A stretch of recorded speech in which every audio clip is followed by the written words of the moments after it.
Yes, welcome to Satsang and meditation, and welcome to the friends who are joining us tonight here in Australia, or for Europe it's in the morning. So I'm happy to be with you in this crazy times.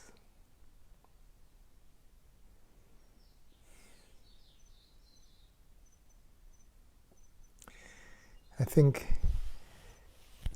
so from my side, I feel Satsang becomes more and more important, with all the stories that are happening in the world, and how the media are bombarding us with a new, exciting variant of COVID, and there's hardly any emphasis on how this new variant is not so bad. It doesn't create such bad symptoms, but the hype is the same, and the border closures and all the rest that affects a lot of humanity is the same. So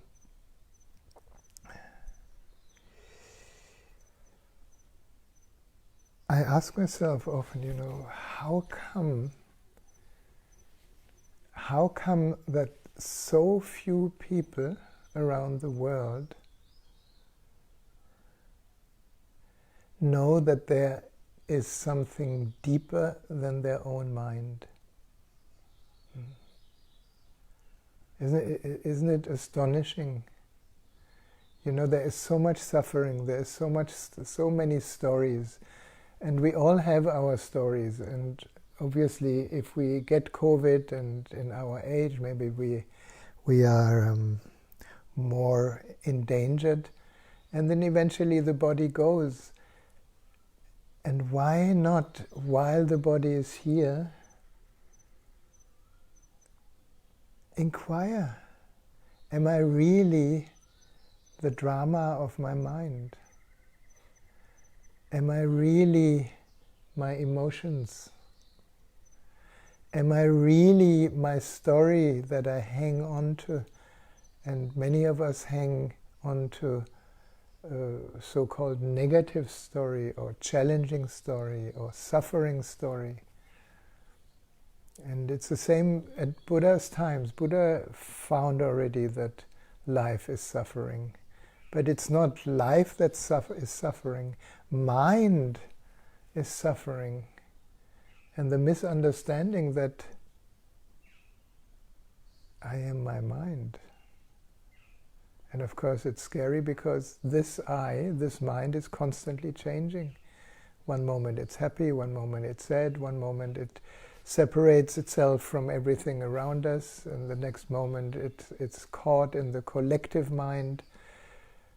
But it's all mind, and mind, when we talk about mind in this way, it's the uninvestigated thinking. It's not the practical mind that knows how to repair, something that broke down, and we can learn many skills, and we remember how to do things. That's not the mind I'm talking about. I'm talking about the mind that is attached to story.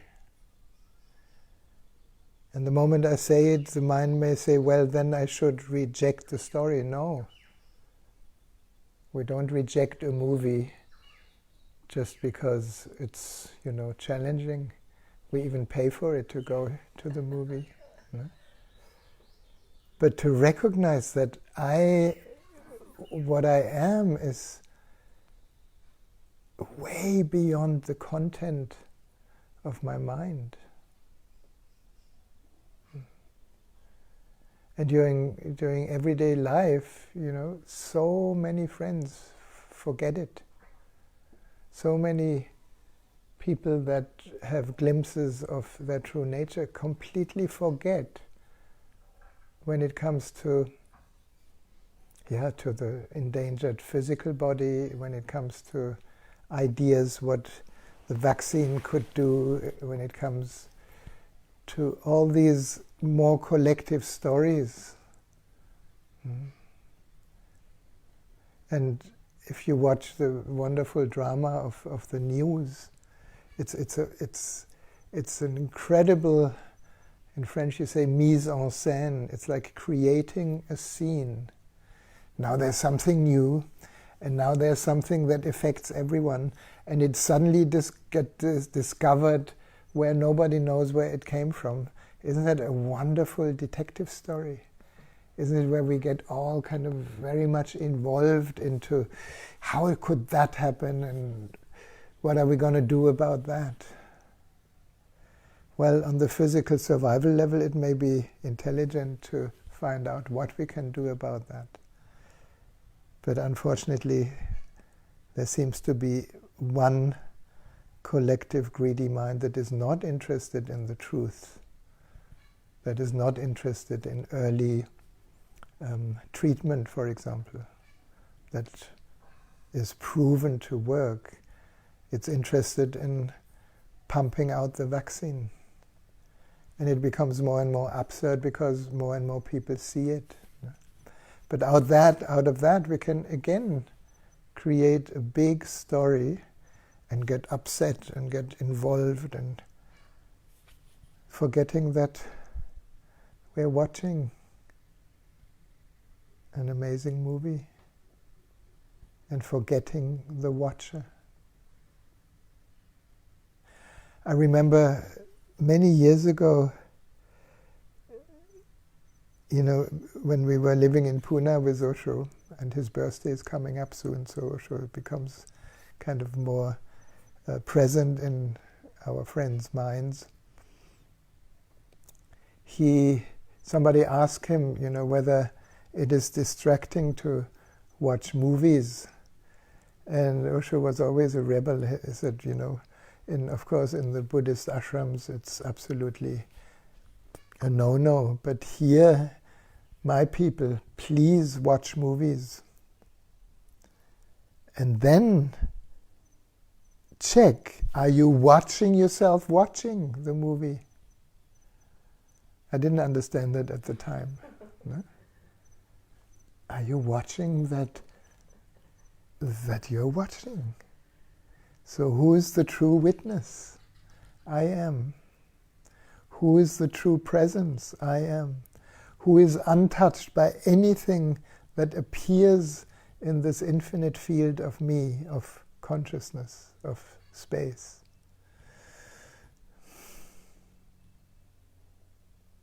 Is that difficult? Is that hard to understand? It's so obvious, isn't it? It is so simple. And then, of course, the mind calls it something really great, like enlightenment, and only 1 in a million have a glimpse. And from those, only 1 in a million of awakened ones, they can share it. And from those, only one. So the mind makes it so rare that it can kind of continue to identify itself with its ever-changing content. What a setup. What a setup. So fun. So here we are.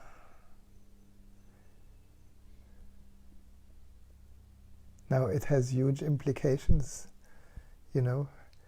when we really, not just intellectually, understand that I'm not my mind, I'm not my emotion.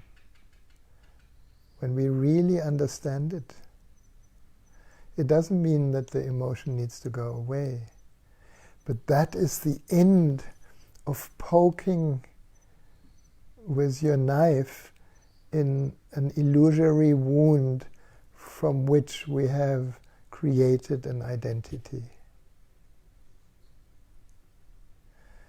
And the bigger the wound is, the more we work on it, because we have something to work on. And the more we dig. And then we, on the way of digging, I include myself absolutely, on the way of digging, you come across nothing. But the mind cannot be satisfied with that. So when you come across nothing, then you actually analyze yourself and say, there must be, this must be an escape from my mind, because nothing is not possible. Because I am my emotion. Really? Who sees it? What sees it? There must be something that is seeing.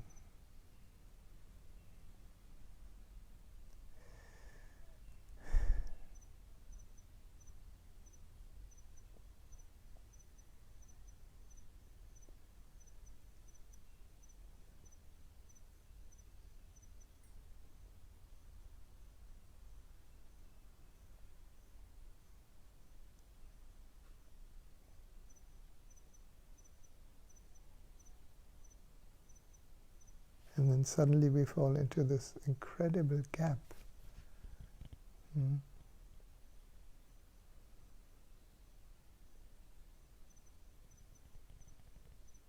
Where everything stays exactly how it is. And yet it is witnessed. It is seen, it is heard, is it felt, it is smelled, it is tasted, it's here.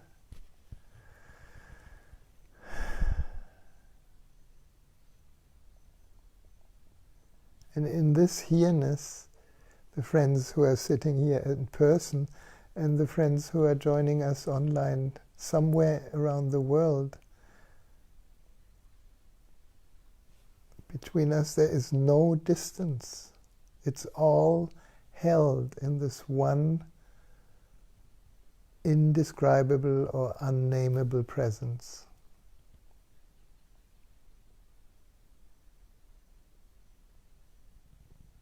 And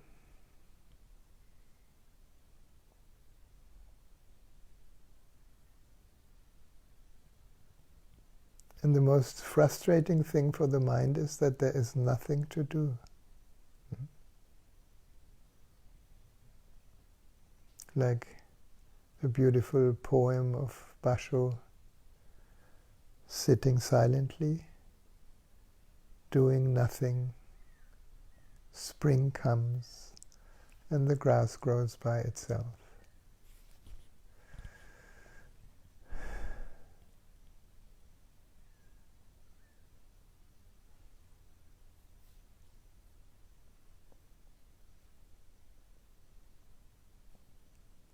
How much have I misunderstood this saying? I heard it so early. My mind was resisting and said, what do you mean doing nothing? You have to do something. You have to make money, you have to get your living together, you have to do all these things that the mind puts in front. It puts it before the realization of who we are, Negosho said, meditation is always at the end of the laundry list. Everything comes first.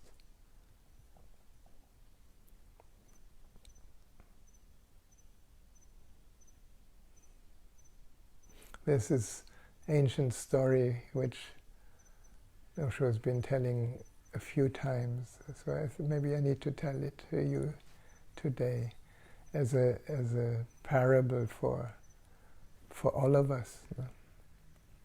So Shiva, this beautiful Indian god Shiva, sits on a mountain and meditates, and a disciple that has been sitting with him so much is sitting by his feet and says, Master, Buddha, Sir, I would do anything for you. You just tell me what to do and I'll do it. And everything that I want is my freedom. So please help me to be free. And Shiva says, that's no problem. just go down the mountain into the village and bring me a glass of milk. And the disciple thinks, wow, that's easy. So he makes his way, he goes down the mountain, and when he comes to the beginning of the village, there is a very sad woman that is crying because her husband is sick, and they have a farm, and the husband cannot feed the cattle because he's sick, and the woman has a few children, so she's also busy. So he asks her, how can I help you? You feel so miserable.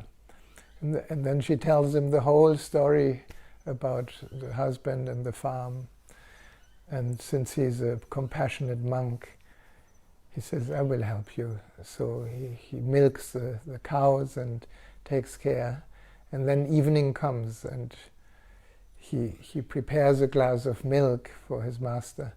But then it gets so late, and there are so many tasks to do. So the farmer's wife said, why don't you sleep here and you go tomorrow? But the problem is in the night, the husband dies because he was so sick. And then it is big catastrophe. So the monk realizes this woman will be a disaster, I need to help her. So the story goes on, and every day there's more for him to do. And then, the children grow up, and the children need to be supported, and they need to go to school, and he brings them to school. So day after day he has more work to do. Like week after week, months after months, like a few years pass, and he's totally involved in that family. And realizes, this is all really important stuff. I cannot just go. And then one day comes a huge rain, like here in our area, and the whole valley gets flooded. And then comes more rain, and there's a huge tsunami that comes from the ocean all the way up the river and pushes into all the villages and destroys all the villages on its way. And also the farm and the wife and the monk just holds on to some pieces of wood that kind of float from the destroyed farmhouse. And eventually he manages to sit on that piece of wood, and he's very happy that he survived, and he drifts upwards, because the wave still pushes him backwards. And suddenly he comes by that rock where Shiva is still sitting. And Shiva said, I'm still waiting for my glass of milk.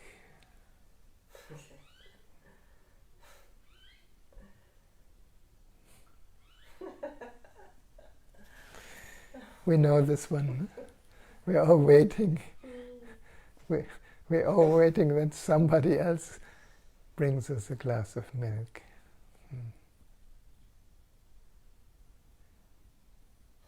If only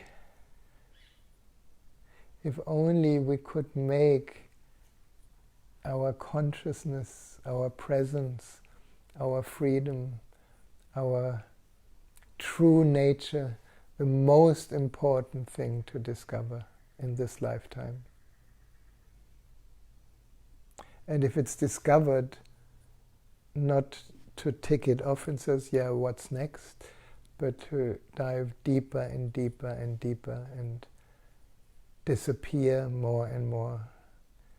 And instead of sharing your misery or sharing your joy, sharing your presence and sharing your emptiness and sharing your true love, which is more like emptiness. What a world we could create. And I think in this way, the COVID tsunami is a very, very strong pointer towards that which can never get sick, is never disturbed, can never suffer, can never be killed.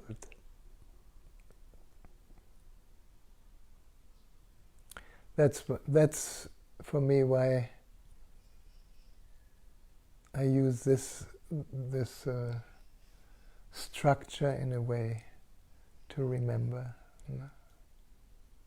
And whether there's 2 people or 100 people, it doesn't matter.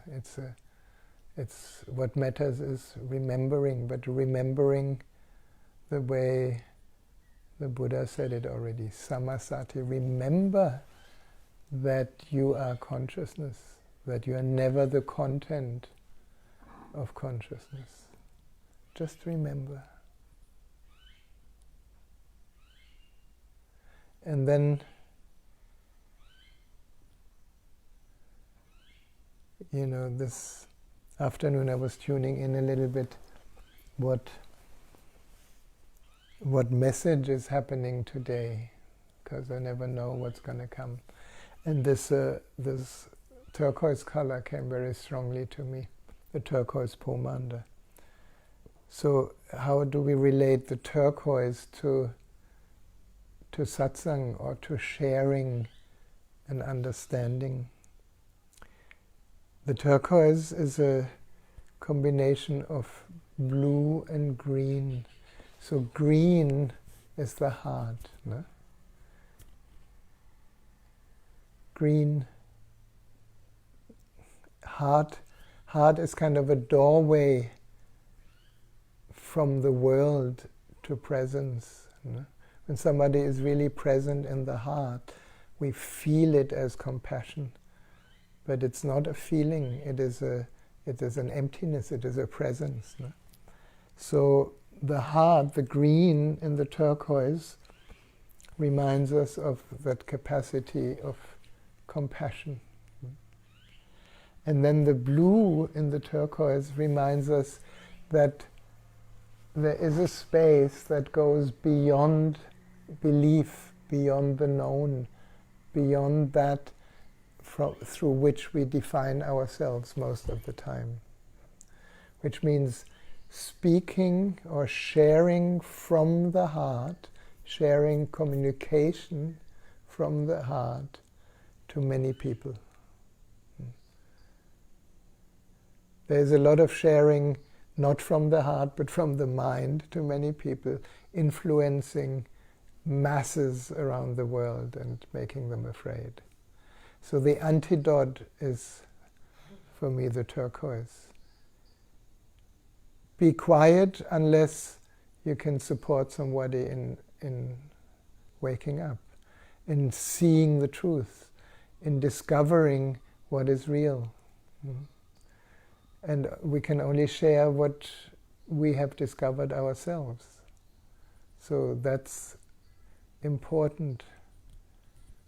And I remember, when I finally, after endless years of searching, in 1999, I had a glimpse of my true nature, which was so simple that I couldn't call it anything, and yet I was very, very shy to share from that place, because I thought, who am I? Who am I to talk about the truth, really? Do I really know it?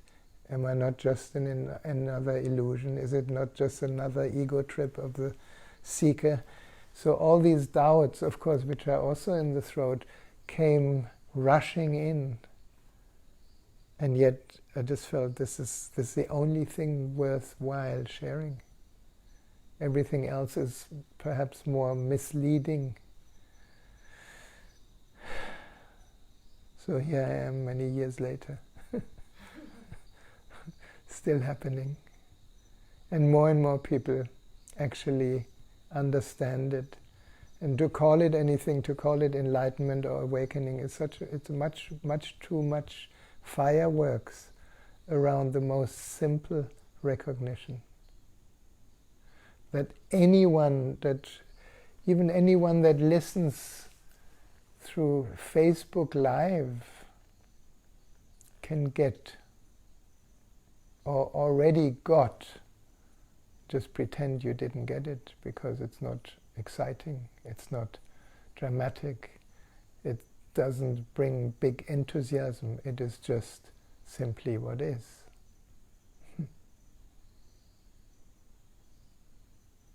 So I want to share with you all the turquoise pomander, the vibrational field of communication from the heart to many people.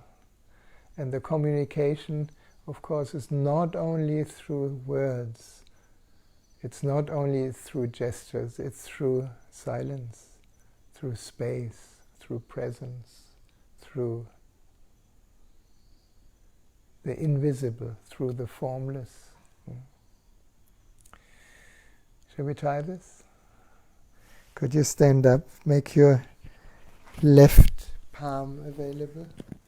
And we're going to receive 3 drops of the turquoise pomander into your left palm.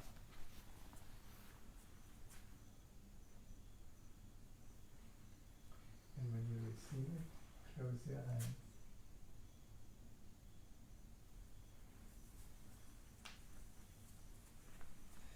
And rub your hands together. And just feel for a moment. Feel into your heart and throat. Feel into that possibility that at this very moment your heart and throat can relax, can open.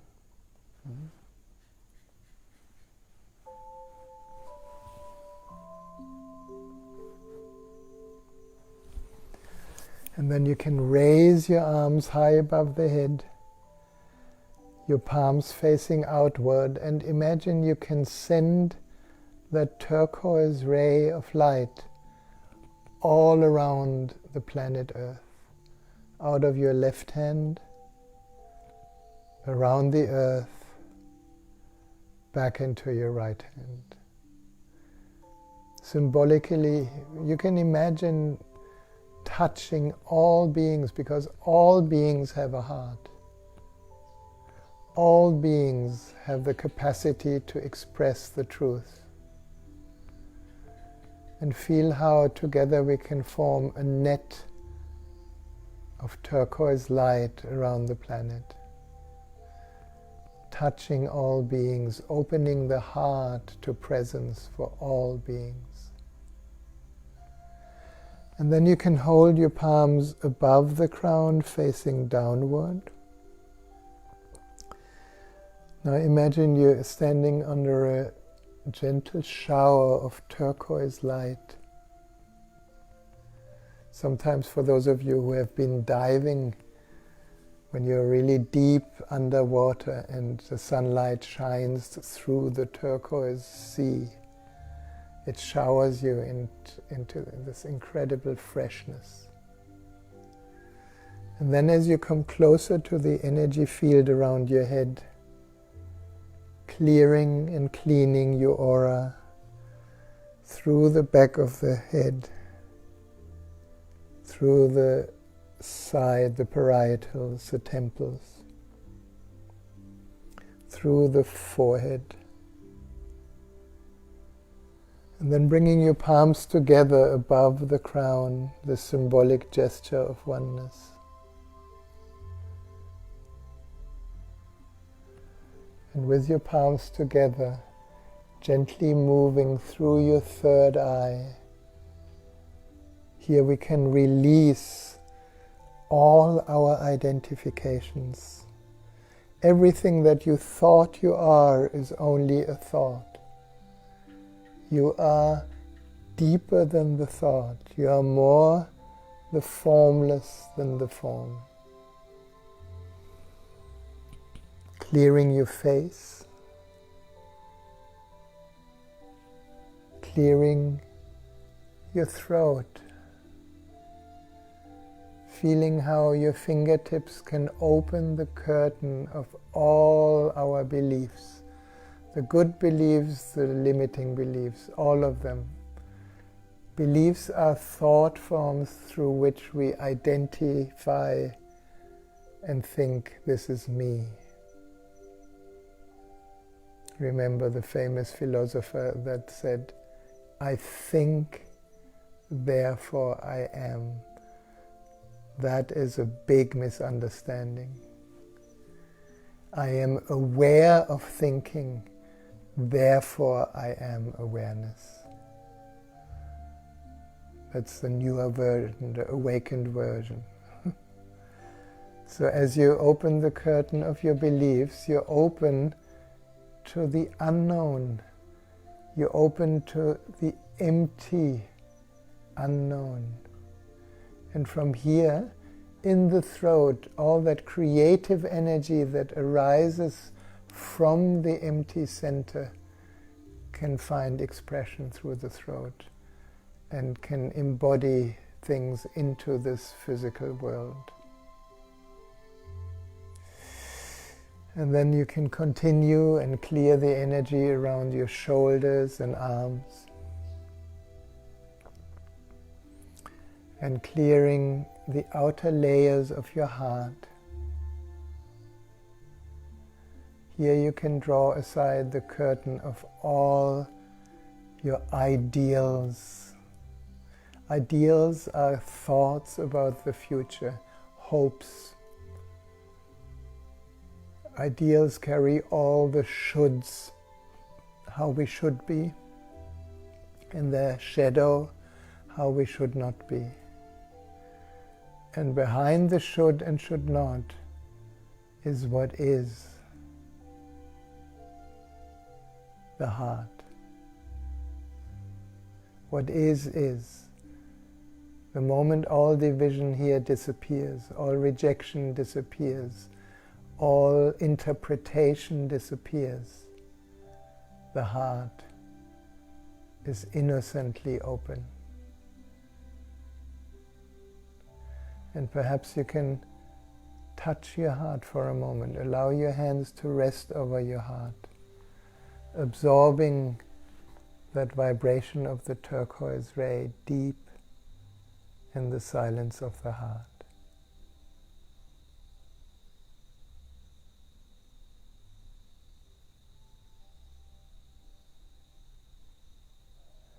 And perhaps you discover how the heart responds. And then we can move on to the solar plexus, allowing the turquoise ray to dissolve the armor of our protection. In the third chakra we have built this Iron Man armor, to protect a sense of self that is not true. So we competition, blame, judgment, superiority, inferiority. All these power trips are habits of protection in the misbelief that I am a person. That may sound very strange, but when we look deeper into the person, we realize the person is a construct of mind, of conditioning. And who I really am is that which is aware of the ever-changing colors of our person. So clearing these layers around the third chakra and then moving to the belly. And here we can allow all these held back emotions and feelings to have the freedom to flow again. Because feeling again is a way that opens us to being. We could say from the head through the heart to the being. And the being, their language gets difficult. The being is not a thing. The being is a space. a beginningless, endless space. And then we can go and clear all the way down the first chakra, bringing that understanding, that creativity, this expression of truth into the body, and recognizing that the body is life in form. It's a gift of the divine. Life is divine. That means you and me and every form is a different expression of the divine in form. That's why it is natural to cherish and nourish the body, to love the body, to hold the body precious, not how you think it should look, but how it is. And then you can bring that turquoise ray all the way along the legs, all the way down, until you connect with Mother Earth, touching the earth and letting go. And this is a very important moment. Just imagine that you can let go everything that is not needed here. Give it back to the earth. Thought is not needed right now. Be empty of thought. Feeling is not needed right now. Be empty of feeling.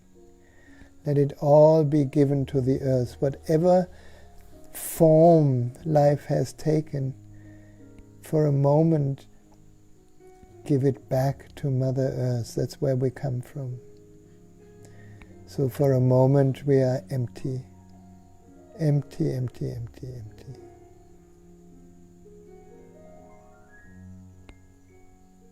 And in that emptiness discover what is here when everything that we thought we are is left behind.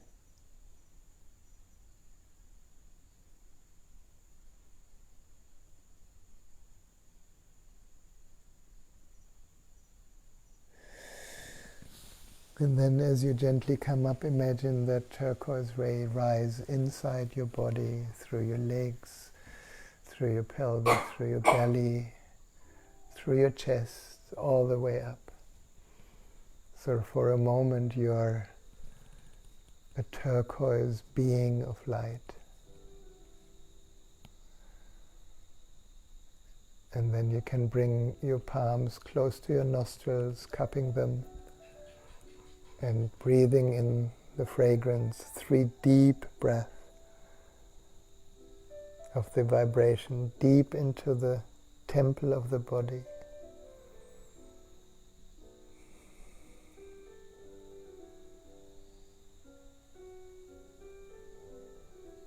Very good.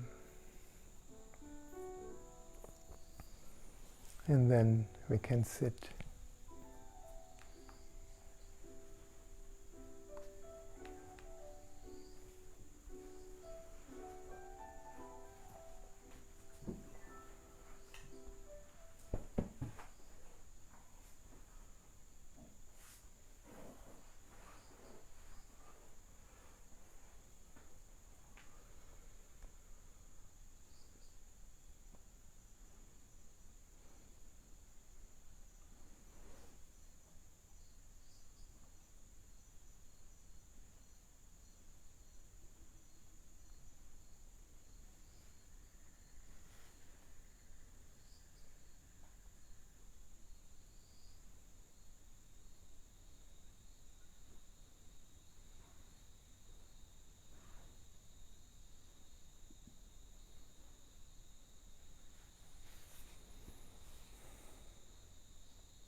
So from here, we're going to go deeper into meditation.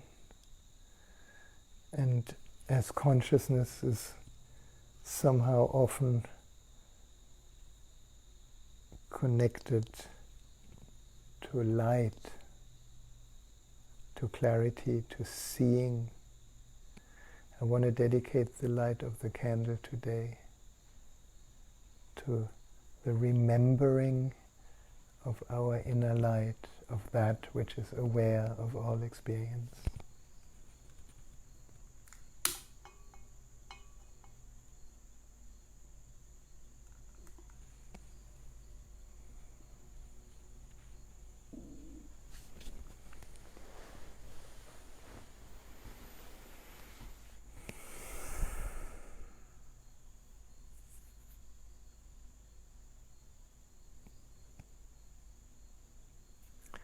And then at the beginning of the meditation, I may say a few words or may use words to take us in. And then we will sit in silence for a while.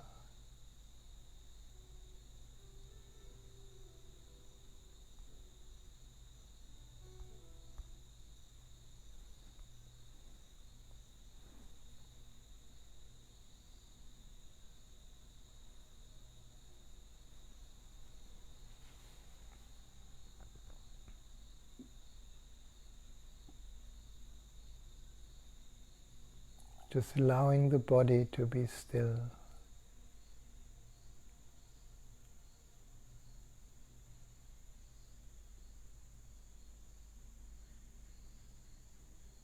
And perhaps remembering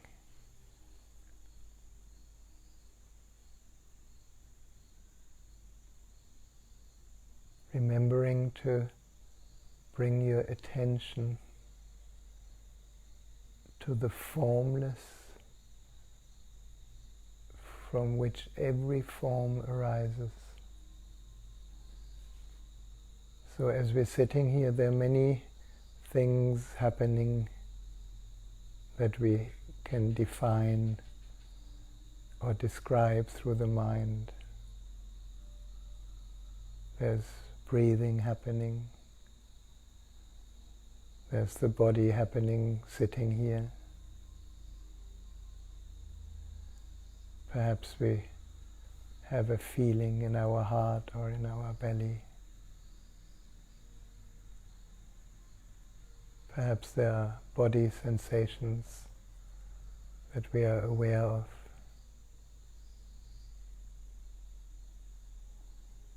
And there are thoughts. And the tendency of all our minds is to bring our attention to the expression, to form, to that which arises out of the formless.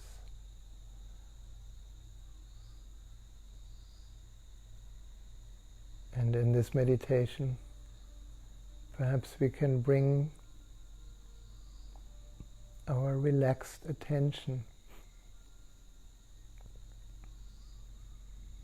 to the space from which all form arises. Nature here in Australia, we have spring, so nature is exploding into flowers. Where do they come from? Just a few weeks ago there was nothing visible. And then the buds come, and then the flowers come. Where does it all come from?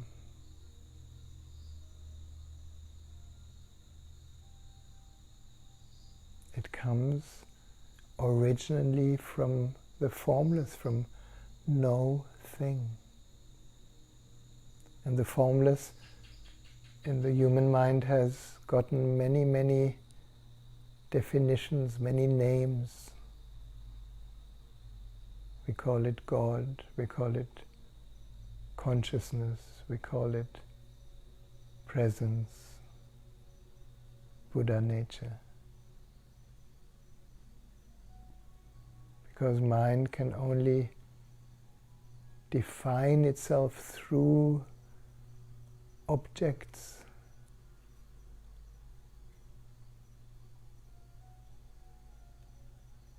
And yet behind every object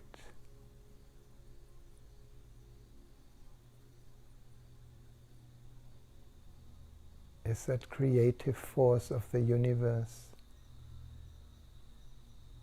is that which is aware.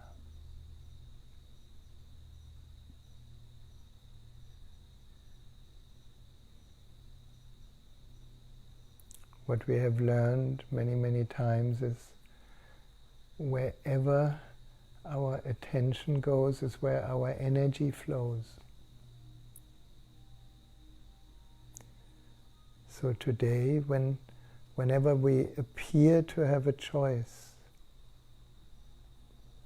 and when we see that our attention goes to a sensation in the body, or it goes to a sensation in the heart, or our attention goes towards thoughts of past or future. This is where our energy flows.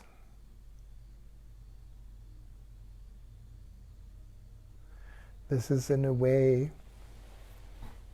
a creative act where our energy flows towards form, towards thought, towards feeling, towards body, towards story. And now, in meditation, we allow that flow to reverse and flow towards space, the inner space, the inner nothingness, the inner formless. I sometimes have the image like having a strong flashlight that shines into the empty, dark night. And it doesn't find anything.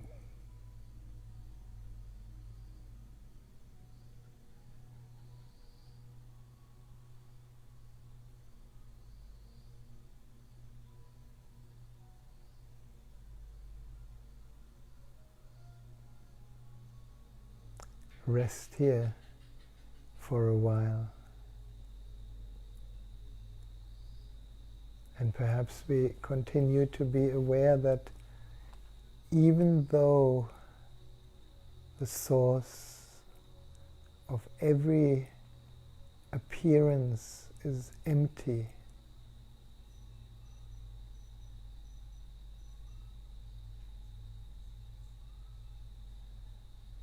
our tendency is to move to the object.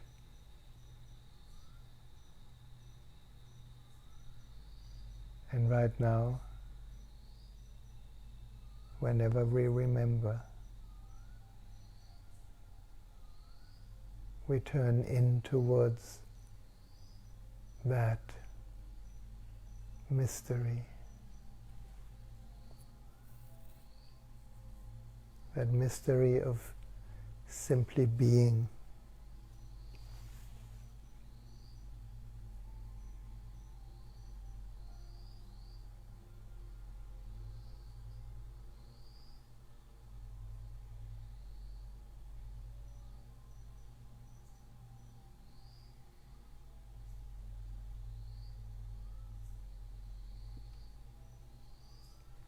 And you may feel, as we all together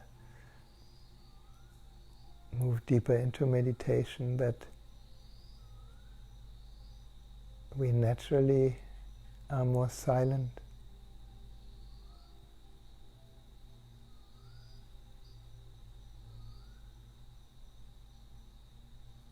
we naturally are more still.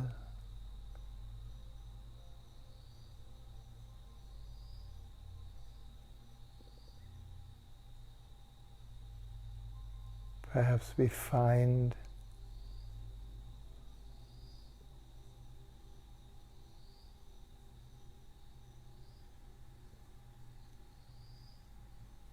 darkness.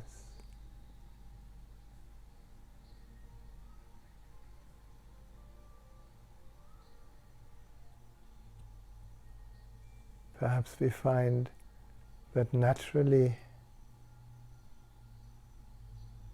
this emptiness is more like an emptiness full of love.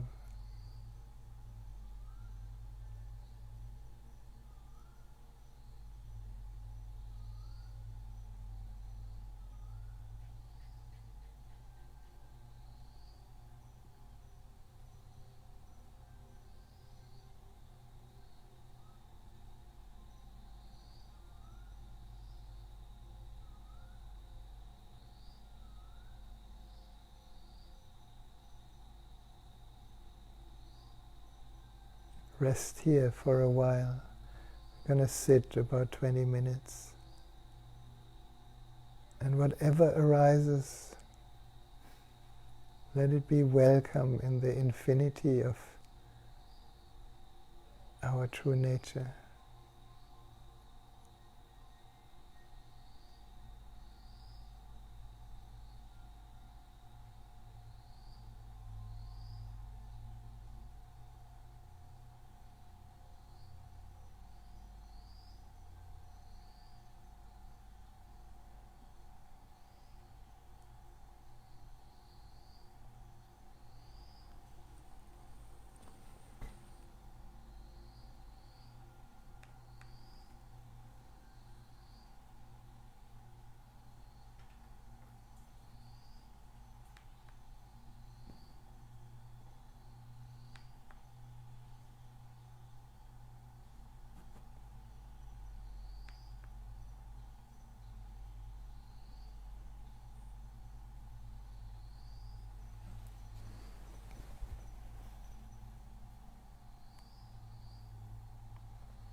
deeper and deeper.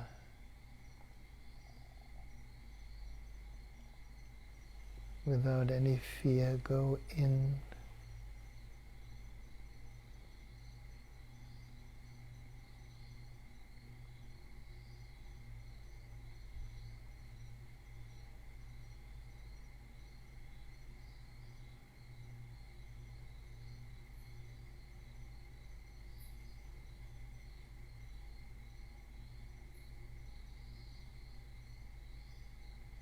Go deeper than the seeking.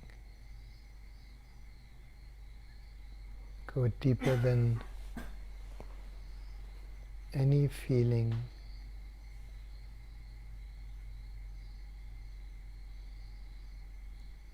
Go deeper than any thought.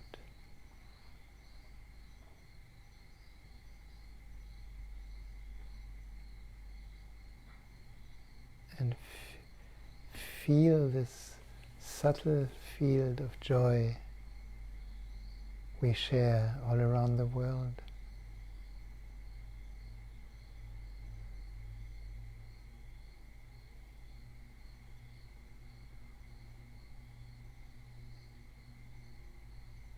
Feel the gratitude for just being.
gently begin to come back to the form.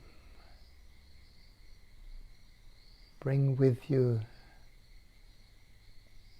the perfume, the fragrance, the invisible scent of the divine. It's always here. In meditation we drown in it, we disappear in it. When we come back, we can bring that quality, that infinity, that limitlessness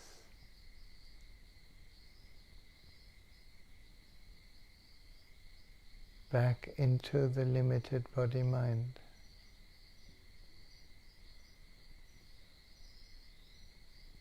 Then it is like light shining from within at anything that appears in form.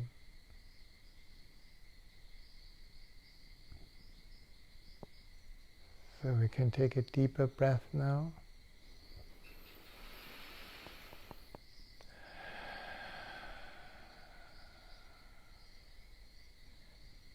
And as we come back, beginning perhaps to be again aware of the senses, the hearing, the feeling, tasting, smelling, seeing.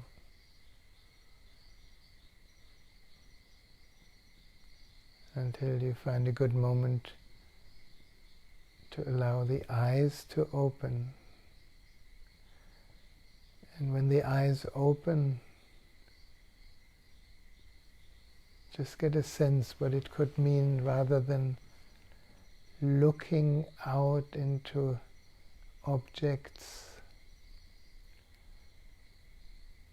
Let whatever is of form look at you. We can receive it.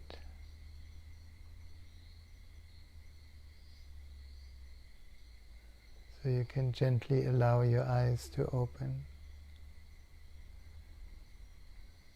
And let them continue to be windows inward.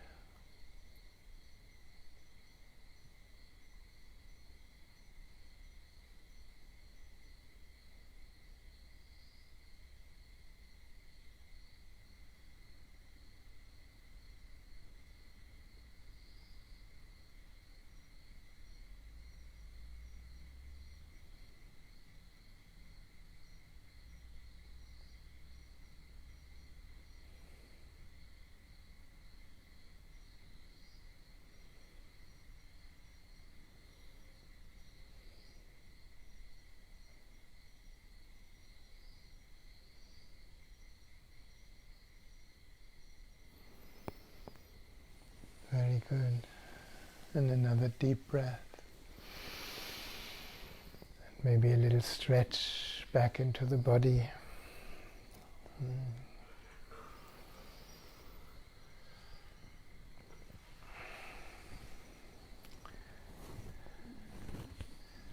Knowing that this is always available to us, everywhere, wherever we are.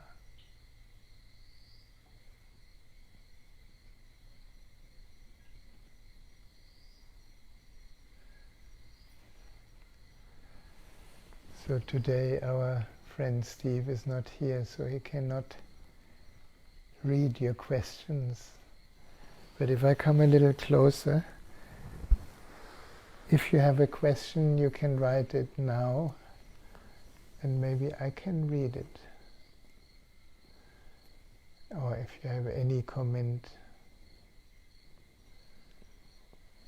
in the moment I just see hearts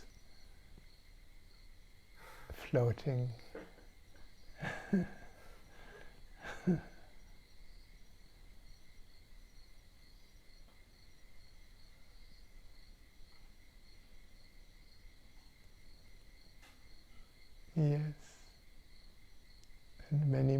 starts floating. That's a very good sign. This is the language of Facebook.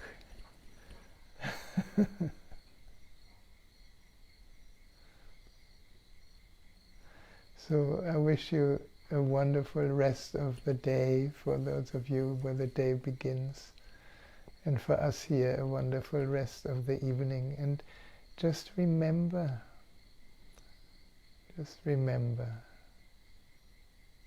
Samasati, remember we are infinite consciousness. Remember we are the space for everything, so we don't need to reject anything. What a freedom. Namaste. Thank you. Thank you, thank you, thank you for being here.